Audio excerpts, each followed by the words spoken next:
Bagi para pencinta misteri, khususnya warga Purwokerto, nama pabrik gula Kalibagor terasa familiar. Bangunan penuh sejarah dan kaya cerita yang terletak di tepi jalan utama Sokaraja ini menyimpan banyak kisah tak terungkap. Mulai dari cerita peninggalan zaman Belanda hingga nasib malang menimpa mereka yang mencoba menjarah di sini.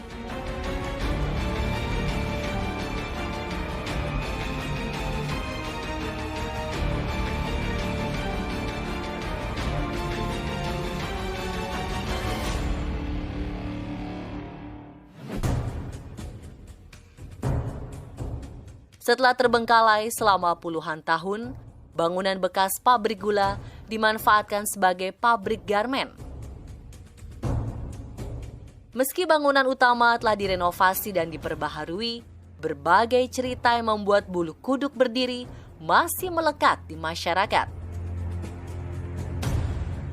Begitu pula dengan residual sejarah masa lalu, semua masih tersimpan rapih di dalamnya.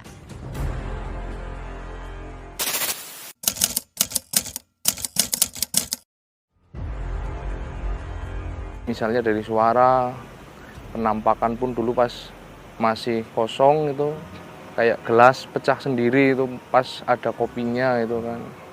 Ada dari rekan saya itu pas kebetulan jaga malam bersama saya itu sekitar jam 1:30 pagi. Dia tiba-tiba bangun, kakinya ngangkat mbak duanya itu. Jadi seolah-olah itu kayak ada yang megang itu, kakinya sampai ngangkat dua. Kalau untuk di daerah Cerobong sendiri, ada dari rekan anggota jaga malam juga itu. Dia seolah-olah dipanggil sama temennya yang satu shift. Ada sampai 3 kali. Nah setelah itu suara itu berubah loh. Jadi kayak suara apa ya, deruman harimau gitu loh mbak. Banyak yang resign gara-gara ya mungkin dari mentalnya sendiri. Tim on the spot bersama Om Hao dari Kisah Tanah Jawa mengajak Anda menelusuri residual energi dari masa lampau di setiap sudut area bekas pabrik gula Kalibagor, Purwokerto. Ya, Om Hao, sekarang kita sudah ada di salah satu kawasan. Ini udah terkenal banget di daerah Purwokerto, khususnya di Sukoraja. Ini bekas pabrik gula yang dibangun dari 1839. Nah, di pabrik ini tuh terkenal sangat angker katanya tuh Om. Mungkin dari Om Hao sendiri bisa melihatnya dari sisi seperti apa tuh Om? Iya, ini kalau kita lihat pabrik gula Kalibagor ya, tahun 1839 itu dibangun pada tahun 1839 dan tutup pada tahun 1996-1997. Pabrik ini memang salah satu pabrik gula terbesar yang ada di Karesidenan Banyumas ini, Mbak. Dan memang kalau dilihat ini banyak sekali beberapa residual energi yang ada di sini, baik bercerita sejarah, residual energi dan residual memori. Benarkah banyak aktivitas tak biasa di sini? Di titik pertama, kami merasakan residual energi paling kuat di bekas pabrik ini. Om, ini kan pabriknya itu udah beralih fungsi. Iya. Sekarang udah nggak jadi pabrik gula, tapi udah jadi pabrik garmen. Nah, rencananya katanya sempat cerobongnya juga mau dihancurkan itu Om. Iya, memang ada rencana seperti itu, tetapi kalau kita melihat cerobong ini ya Mbak ya, itu adalah ikoniknya. Dan dalam kaidah konservasi cagar budaya, itu jelas tidak boleh gitu. Ini kita mengkajinya dari itu ya. Tapi kalau dilihat secara metafisika, memang ada energi yang kuat Mbak di situ. Dan yang saya tangkap seperti biasa, kalau berkunjung ke pabrik gula, pasti yang di situ adalah sosoknya hewan reptil yang panjang. Tapi mix atau gabungan antara sosoknya itu dari western, dari Eropa, dan dari lokal. Sehingga dari badan ke bawah itu sosoknya hewan reptil, tapi dari perut ke atas itu perempuan Belanda yang disebut dengan noni Belanda. Gitu. Berarti itu emang udah ada dari semenjak didirikan, emang sengaja ditanam di situ? Waktu itu yang sebagai pendiri, itu adalah Tuan Edward Cook, itu memang melihat peluang bisnis di daerah Banyumas ini, karena di negeri Belanda sendiri kan habis perang yang berkepanjangan, sehingga diperlukan banyak pemasukan kepada negara. Dan di Hindia Belanda sendiri memang baru diterapkan sistem tanam paksa, kulturstelsel, yang mana mewajibkan salah satu tanaman yang ditanam itu harus memiliki nilai komoditas ekspor. Nah Om, tapi pabrik ini tuh sempat akhirnya terhenti di tahun 96 Om. Iya. Dan itu terjadi penjarahan. Iya. Nah ternyata warga sekitar yang menjarah itu ternyata juga kena sial Om. Iya. Kena sial, jadi kayak jadi tumbalnya juga. Itu kenapa bisa begitu Om? Apa karena emang udah dari dulunya ada janji tertentu? Iya. Atau gimana? Iya, ini sebenarnya kalau kita merasakan tanahnya, kalau kita melihat tanah, ini sebenarnya tanah ini memang sudah diberikan seperti mantra oleh Tuan Cook waktu itu. Dan ini berlaku untuk semua aset-aset yang berkaitan dengan kolonial Hindia Belanda. Jadi baik ini tanah, kemudian bangunan, bahkan aset-aset mesin semuanya, itu ketika dikasih mantra, nanti saat ada orang datang, tujuannya negatif, nakal, jahat gitu, mencuri dan macam-macam, resiko terburuk bisa sampai terkena serangan astral, bahkan sakit keras, sial, ataupun meninggal. Walaupun Tapi sudah ratusan tahun. Sudah ratusan tahun, dan berlaku itu long life untuk selamanya. Kami melanjutkan penelusuran ke gudang terbengkalai. Dahulu, lokasi ini menjadi tempat penyimpanan terpenting bagi pabrik gula Kalibagor.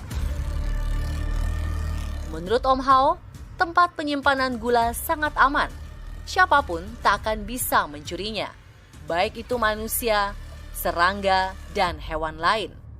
Muncul pertanyaan, apakah tempat ini dijaga oleh sosok tak kasat mata?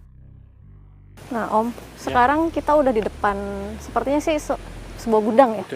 Gudang penyimpanan. Kalau Om sendiri melihat ini tuh dulunya kira-kira digunakan sebagai penyimpanan apa nih Om? Ini dipergunakan untuk penyimpanan gula jadi yang sudah dikarung dan dikarungi, masukkan karung, dan juga jadi ini kan gudang semua ya Mbak ke sana ya. Ada juga yang untuk bahan bakar.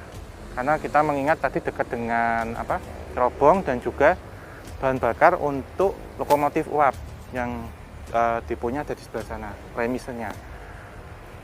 Jadi memang dari hasil gula yang sudah jadi itu nanti akan diangkut dengan menggunakan kereta api itu untuk dibawa di pelabuhan di Cilacap yang kemudian akan didistribusikan ke negeri Belanda dan juga pangsa-pangsa ekspornya. Karena waktu itu mengingat Hindia Belanda untuk Indonesia sekarang itu adalah negara kedua sebagai eksportir gula terbesar di dunia setelah Kuba waktu itu.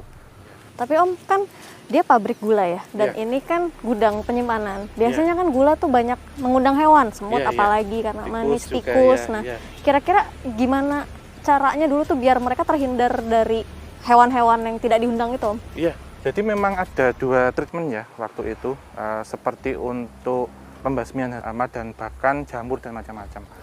Sebenarnya pertama treatment yang digunakan adalah penggunaan rempah-rempah. Rempah-rempah di sini yang dipilih adalah yang aromatiknya kuat, karena beberapa serangga ataupun hewan pengerat itu menghindari itu. Lantas yang kedua, kalau tadi kita membahas tentang terobong asap, Mbak Modil. Jadi terobong asap itu pasti di situ ada sosoknya di situ. Kalau beliau sekarang memperkenalkan itu dengan Nyai gitu, ya Nyai Ayu gitu namanya. Itu memang oleh Tuan Cook itu dibawa langsung dari negeri Belanda. Bentuknya itu kalau saya lihat seperti dalam batu permata tapi warnanya hijau. Dan itu ternyata ditanam waktu peletakan batu pertama. Jadi bentuknya mustika gitu? Mustika, iya. Dan mustika itu ditaruh seperti di dalam cupu ya. Cupu itu seperti tempat make up itu, warnanya merah kalau saya lihat, ditanam di bawah fondasi. Dan ini memang kalau tubuhnya itu dibentangkan, itu bisa melingkari dari seluruh area pabrik gula ini. Sepanjang itu? Iya, dari kepala sampai dengan ekor Mbak. Jadi yang saya tangkap itu seperti itu. Jadi melingkar ini. Dan ada satu cerita unik juga ketika ini masih beroperasi. Ada orang yang ingin menjarah gula yang ada di dalam karung waktu itu. Tetapi seperti diputerkan. Jadi hanya muterin pabrik gula ini sampai pagi. Tidak bisa keluar. Dan si orang ini sudah mengalami kecapean dan sudah berpikir saya sudah bisa berlari jauh. Tapi seperti akar nimang itu Mbak, jadi tetap masih diputar giling gitu. Jadi ketika pagi beliau itu ditemukan dulu di sebelah situ memang ada pohon seperti pohon mangga. Jadi seperti, maaf ya, misal Mbak ini pohon saya yang bawa itu jadi cuma muterin gini terus sampai pagi. Dan ini beliau juga selain memproteksi dari gangguan hewan, juga dari gangguan yang niatnya buruk tadi.